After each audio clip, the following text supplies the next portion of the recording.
वहीं शान और अमित इतनी देर से सबकी बातें सुन रहे थे, तभी अमित बोला, अब तक तो मुझे शक था, पर अब मैं 100% श्योर हूँ कि ये दोनों सिर्फ दोस्त कम दुश्मन ज्यादा है। क्योंकि अगर आराध्य और ये लड़का गर्लफ्रेंड बॉयफ्रेंड होते तो ऐसे नहीं लड़ते। अगर ये मेरी जान का बॉयफ्रेंड होता भी तो मुझे कोई फर्क नहीं पड़ता, क्योंकि मैं पहले भी बोल चुका हूँ और फिर बोलता हूँ कि मेरी जान सिर्फ मेरी है और उसे मेरे पास आना ही होगा। डॉट विस्मयादिबोधक चिन्ह उद्धरण चिन्ह। शान पूरे जुनून के साथ बोला तो अमित उसकी आंखों में देखते हुए सोचने लगा, आराध्य को पाना सिर्फ और सिर्फ तेरा जुनून है शान, जैसे तू मोहब्बत समझ बैठा है, अब कैसे तुझे समझाओ कि मोहब्बत का मतलब किसी को पाना नहीं होता। अमित अभी सोच ही रहा था, तब तक शान की आवाज उसके कानों में पड़ी, चल जल्दी वो जा रही है। इतना बोल के शान ने अमित का हाथ पकड़ा और आरू के पीछे चल दिया। इधर आरू के जाते ही आदि अपने मन में बोला, now this is too much साहिबा, अब तुम सच में मुझे गुस्सा दिला रही हो। तभी अबीर ने देखा कि आदि का ध्यान आरू जहां जा रही है उस डायरेक्शन में है, तो वो फौरन उसका ध्यान वहां से हटाते हुए बोला, आदि तेरा दिल्ली वाला प्रोजेक्ट कहाँ तक पहुंच गया? तुझे आज मेरे प्रोजेक्ट की कुछ ज्यादा फिक्र नहीं हो रही? सुबह से तीसरी बार पूछ रहा है तू यही सवाल, ऐसा क्यों? आदि अबीर को घूरते हुए कहा, तो अबीर अपने दांत दिखाते हुए बोला, वो बस ऐसे ही मन में आया तो पूछ ले रहा हूँ, वैसे भी तुझे तो मेरी कुछ पड़ी ही नहीं है, जब देखो तब या तो ऑफिस में बिजी रहेगा या फिर आरू से लड़ाई करता रहेगा। अबीर के इतना बोलते ही रूही और नव दोनों ही हंसने लगे, साथ में अबीर भी। एक तो वैसे ही आदि आरू से चिढ़ा हुआ था, ऊपर से अभी अबीर की वजह से सब लोग उसके ऊपर हंसने लगे। आदि बुरी तरह से चिढ़ गया, वो अबीर की तरफ लपकता हुआ बोला, तू अभी रुक, तुझे बताता हूँ मैं। अबीर ने जैसे ही देखा कि अब वो पिटने वाला है, वो फौरन उठ के भाग गया। आदि भी उसके पीछे भागने लगा। पूरे रेस्टोरेंट में दोनों ने धमाचौकड़ी मचा के रख दी। तभी आदि का ध्यान गया कि सभी लोग उन दोनों की तरफ अजीब तरह से देख रहे थे। वो अपने गुस्से को कंट्रोल कर चुपचाप अपनी जगह पर आके बैठ गया। अबीर भी आके उसके बगल में बैठ गया। तभी आदि अबीर की पीठ पर मारते हुए बोला, तू फालतू की बकवास कम किया कर, और तेरी उस परमाणु बॉम्ब से मैं नहीं लड़ता, वो मुझसे लड़ती है, समझा तू? हाँ मेरे भाई समझ गया, लेकिन अगर तू मारता नहीं तब भी मैं समझ ही जाता। अबीर अपनी पीठ पकड़ते हुए बोला, तो आदि उसे इग्नोर कर नव और रूही से बोला, मेरे बहुत तेज सर दर्द कर रहा, इसलिए मैं घर जा रहा हूँ, तुम लोग अपना एंजॉय करो, मैं तुम्हें घर पे ही मिलूंगा। आदि का मूड पूरी तरह से उखड़ चुका था, जिसे अबीर भी समझ रहा था, लेकिन उसने आदि का ध्यान आरू के जाने वाली डायरेक्शन से हटा दिया, ये सोचकर वो खुश था। आदि उठकर चला गया। तभी अबीर भी उठते हुए बोला, तुम दोनों लव बर्ड्स के बीच मेरा क्या काम, मैं भी आदि के साथ जाता हूँ। इतना बोलकर वो भी भाग गया। हम अब बताइए बीवी जी कहाँ जाना पसंद करेगी आप? नव ने थोड़े अदब के साथ कहा, तो रूही भी उसी की ट्यून में बोली, जहाँ बीवी जी के पति जी ले जाएंगे वहीं बीवी जी चल देंगी, लेकिन फिलहाल बीवी जी को भूख लग रही है तो कुछ खाने को मंगवा दीजिए। रूही को ऐसे बोलते देख नव मुस्कुरा दिया और उसने कुछ ऑर्डर दिया। फिर वो और रूही बातें करने लगे। अंडरस्को। इधर राम आरू से चलते चलते बार बार एक ही क्वेश्चन कर रहा था, जिससे आरू इरिटेट हो चुकी थी। राम ने फिर से अपना सवाल दोहराया, आरू यार तू बताएगी कि तूने आदि से वैसे बात क्यों की, क्या मजा आता है तुझे लड़ाई करने में? इस बार आरू चिढ़कर बोली, तू थोड़ी देर चुप करेगा, मैं कुछ समझने की कोशिश कर रही हूँ, पर तेरे सवाल की सुई वही अटकी है कि मैंने उससे ऐसे बात क्यों की, तो ले सुन, मैंने इसलिए ऐसे बात की ताकि वो ज्यादा सवाल न करे। Dot dot. समझा तू, और अब चुप कर जा, because someone is spying on us. Black jacket wear की है उसने, बस उसकी शक्ल देखनी है मुझे एक बार और फिर उनको डिस्ट्रैक्ट भी करना है, इसलिए चुप हो जा भोलू राम प्लीज। आरू पूरी बात एक ही सांस में कह गई और राम बस मुंह फाड़े उसे देखते हुए चलने लगा। फिर एकदम से बोला, तेरे आगे के अलावा पीछे, दाएं बाएं सब जगह आंखें हैं क्या? जब देखो हमेशा तुझे सब पता रहता है। आखिर कैसे? राम तुझसे बोला न कि मुंह बंद रख, तेरे समझ नहीं आया एक बार में? आरू के इतना बोलते ही राम चुप हो गया। आरू ने देखा कि वो बस लगभग 100 मीटर ही दूर बची है। हयात रीजेंसी से उसने राम का हाथ पकड़ा और अचानक से भीड़ में झुककर वो एक गली में मुड़ गई।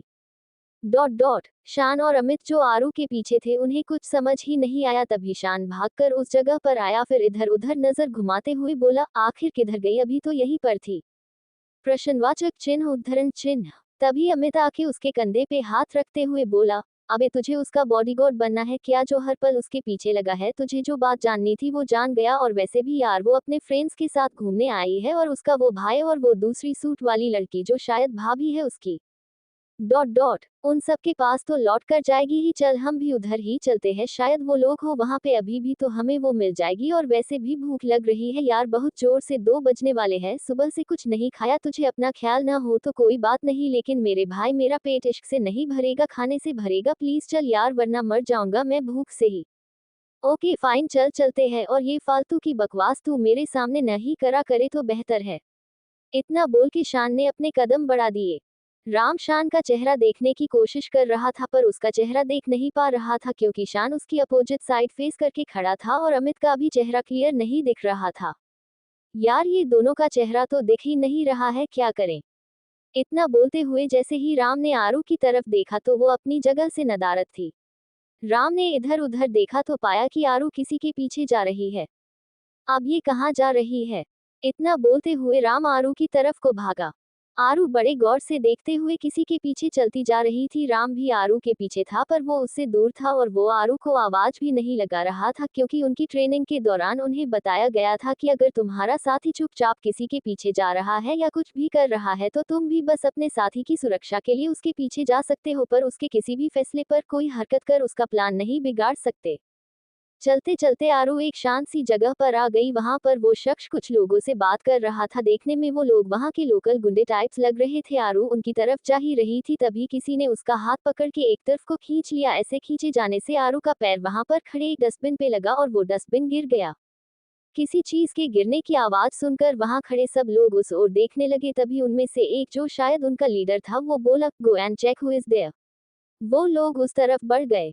आरू ने नजर उठा के देखा तो हैरानी से देखने लगी। वो कुछ बोलने ही वाली थी तभी सामने वाले शख्स ने उसके मुंह पर हाथ रखते हुए न में अपना सर हिला दिया। वो गुंडे उस ओर बढ़ रहे थे तभी वो शख्स आरू को लेके उधर से एक गली में घुस गया। उसी गली में राम भी था। वो गुंडे उधर आए पर उन्हें कोई नहीं दिखा तो थोड़ी देर बाद वो उसी साइड लौट गए। राम आरू से बोला, तुझे ज्यादा मजा आता है फालतू के झमेलों में फंसकर। तू चुप कर। आरू चिढ़कर बोली तो वो शख्स बोला, तुम दोनों अपने कुत्ते बिल्ली वाली लड़ाई यहाँ शुरू मत करो और अपना मुंह बंद रखो। आरू और राम दोनों ही किसी अच्छे बच्चे जैसे बिल्कुल शांत पड़ गए। वो शख्स बार बार झांक के देख रहा था कि कोई आ तो नहीं रहा। जब उसे यकीन हो गया कि कोई नहीं है तो उसने उस गली से निकल के आरू और राम को अपने पीछे आने का इशारा किया। वो तीनों ही वहां से निकल गए और थोड़ी देर बाद वो सब एक जगह बैठे हुए थे तभी आरू बोली, तुम होश में कब आए और तुम्हारी चोट कैसी है अब। सब कुछ ठीक है अब, और रही बात मेरे होश में आने की तो 3 हफ्ते पहले ही मुझे होश आया था और इन 3 हफ्तों में सुपीरियर ने मुझे ट्रेनिंग दी और अब मैं तुम्हारे सामने हूँ बिल्कुल फिट एंड फाइन। वो शख्स ने आराम से अपना सर पीछे टेकते हुए कहा तो राम बोला, आज भी सब कुछ वैसे ही है तुम्हारे अंदर जैसा 4 साल पहले था, वही एटीट्यूड वही हरकतें, सब कुछ वैसा का वैसा ही है। कुछ भी पहले जैसा नहीं हो सकता राम, सब कुछ बहुत बदल गया है। वे कहते हुए उस शख्स के चेहरे पर दर्द सा उतर आया जिसे आरू ने देख लिया पर कहा कुछ भी नहीं।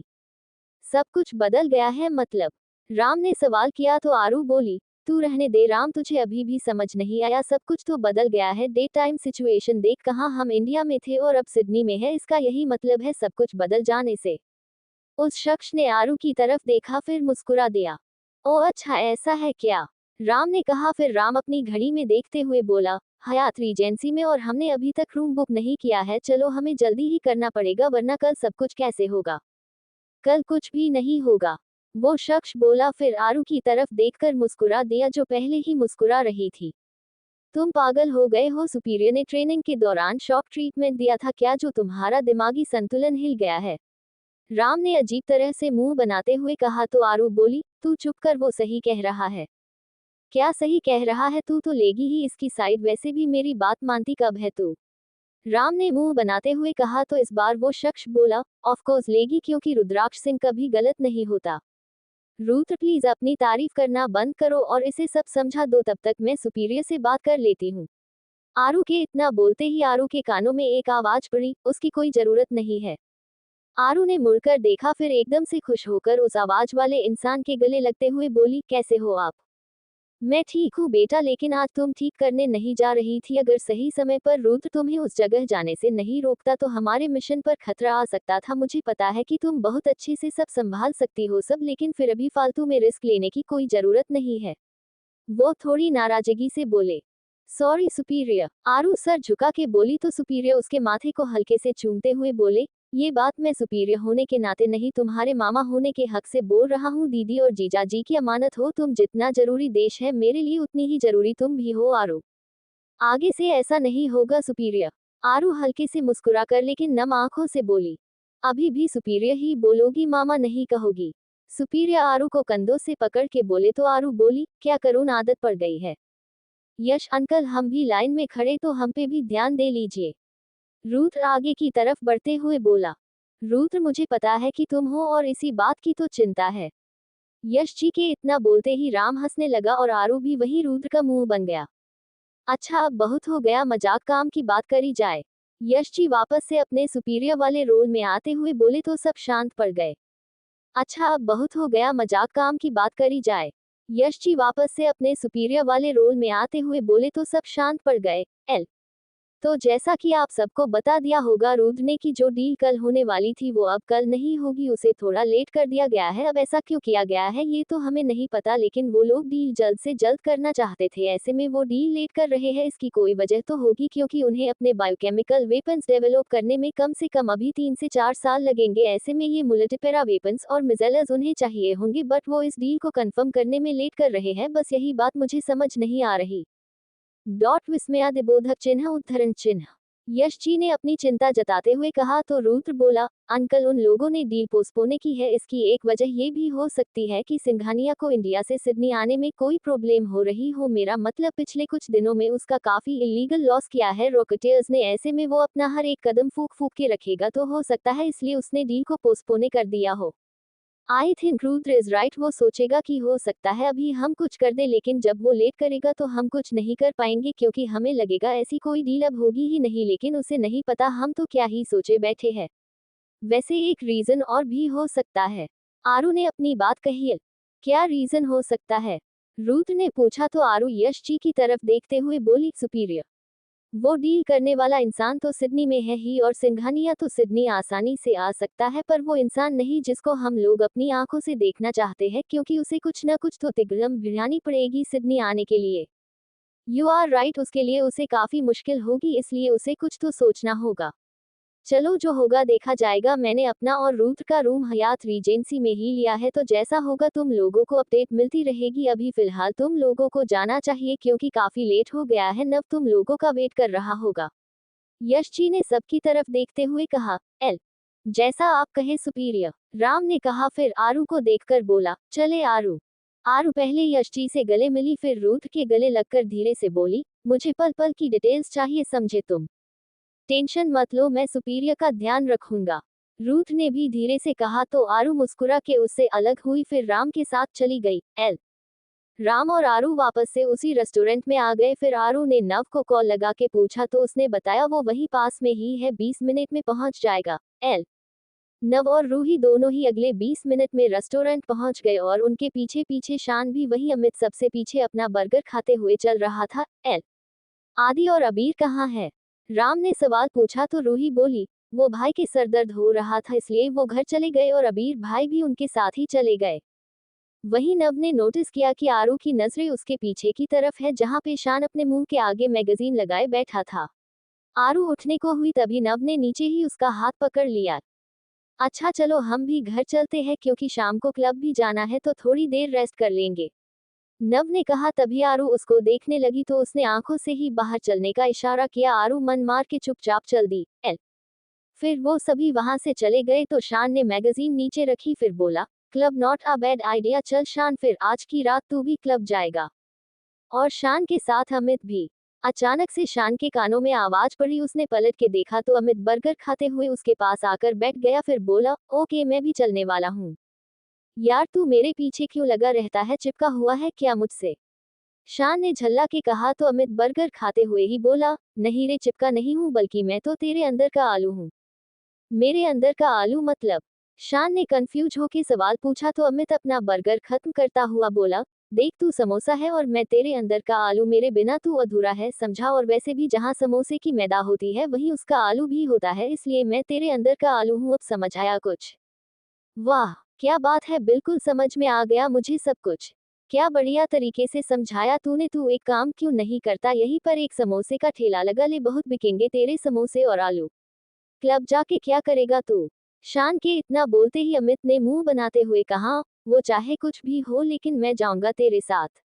ओके फाइन, चल अभी फ्लैट पर चलते हैं, बाकी थोड़ी देर बाद फिर से मेरी जान के घर पे जाना है, शान ने कहा, फिर बाहर चला गया। ये और इसकी जान दोनों मिलके किसी दिन तेरी जान ले लेंगे अमित। वो कैसे अजीब से नाम देती है और ये तुझे फ्री में टॉर्चर करता है। अमित भी बड़बड़ाता हुआ उसके पीछे चल दिया। अंडस्को थोड़ी देर बाद आरू के साथ साथ बाकी सभी घर पहुंच गए। एल आरू रूम में पहुंची तो देखा आदि बालकनी में रॉकिंग चेयर पे आंखें बंद किए बैठा था।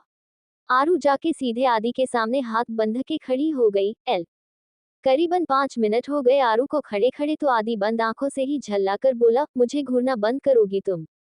नहीं, आरू ने साफ शब्दों में कहा तो आदि ने अपनी आंखें खोल दी, फिर बोला, क्यों क्यों घूरना बंद नहीं करोगी, अपने फ्रेंड से मिलो जाके, उनको घूरो, मुझे क्यों घूर रही हो। ओ तो मेरे मिस्टर हबी नाराज है लगता है। आरू अपनी आंखें गोल गोल करते हुए बोली तो आदि ने कहा, लगता नहीं है साहिबा, हूं मैं नाराज तुमसे, और वो भी तुम्हारी ही तरह बहुत ज्यादा वाला। अच्छा तो अब मैं कैसे मनाऊं तुम्हें। आरू अपनी आंखें टिमटिमाते हुए बोली, आखिर इसको हुआ क्या है, ये ऐसे इतनी आसानी से मुझे मनाने के बारे में कैसे मान गई। आदि अपने आप से ही बड़बड़ाया, फिर खड़े होकर आरू के माथे को छूकर उसकी आंखों में देखते हुए बोला, तुम्हारी तबीयत ठीक है साहिबा। हाँ वो तो बिल्कुल ठीक है, पर तुम नाराज क्यों हो ये तो बता दो। आरू आदि के हाथ को जो कि उसके माथे पे रखा था उसको पकड़ते हुए बोली, इतनी जल्दी भूल गई, वो तुम ही थी न जिसने कल रात कितनी बेरहमी से मुझे रूम के बाहर निकाला था। आदि मुंह बनाते हुए बोला तो आरू को हंसी आ गई, पर अगले ही पल वो अपनी हंसी कंट्रोल करके बोली, वैसे तुम भी वही हो न जिसने मुझे मोटी बोला था और मुझे गिराने की प्लानिंग भी कर रहे थे। तो यार मैंने तो बस मजाक किया था, मुझे लगा तुम सो रही हो इसलिए, और तुम्हें लगता है कि मैं तुम्हें कभी गिरा सकता हूँ। आदि आरू के करीब आकर उसकी आंखों में देखते हुए बोला तो आरू ने धीरे से नमे सर हिला दिया।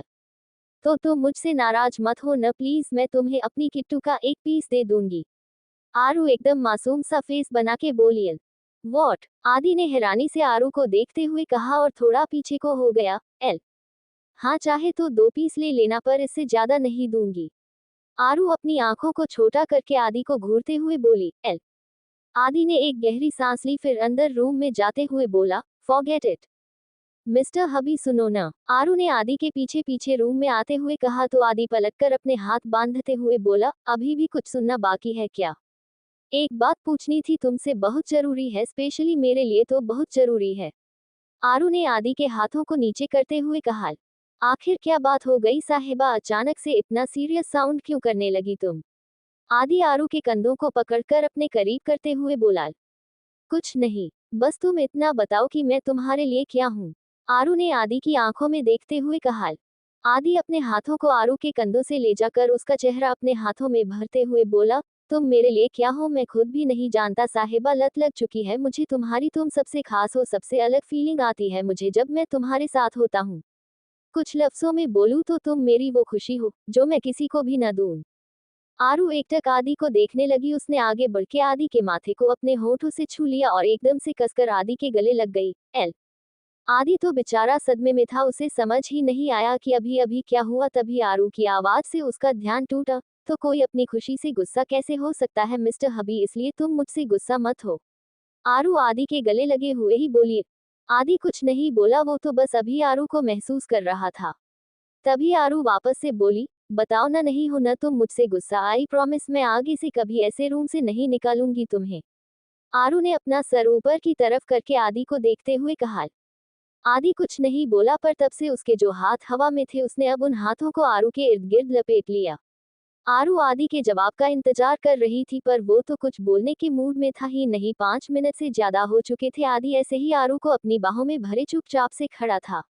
पर आरू को अपने जवाब का बड़ी बेसब्री से इंतजार था, इसलिए अब उससे रहा नहीं गया। दही जमाने का जो कॉन्ट्रैक्ट लिया है वो कब तक कंप्लीट होगा। कौन सा कॉन्ट्रैक्ट, मैंने कोई कॉन्ट्रैक्ट नहीं लिया, तुमसे किसने बोला ऐसा। आदि ने आरू को बाहों में लिए ही नीचे की तरफ उसका चेहरा देखते हुए कहा। ओह, नहीं लिया है क्या? मुझे लगा जो तब से तुम अपने मुंह में दही जमाए खड़े थे वो उस कॉन्ट्रैक्ट की वजह से ही था, लेकिन जब ऐसा कोई कॉन्ट्रैक्ट है ही नहीं तो तुम तब से अपने मुंह में दही जमाए क्यों खड़े थे? आरू ने आदि को घूरते हुए कहा तो आदि मुस्कुरा उठा। यू नो वॉट, मैं तब से यही सोच रहा था कि अब तक मेरी साहिबा अपने रियल वाले रोल में क्यों नहीं आई। ऐसा बोलते हुए आदि ने फूंक मार के आरू के बालों को उसके चेहरे से हटा दिया जो उसे तब से परेशान कर रहे थे।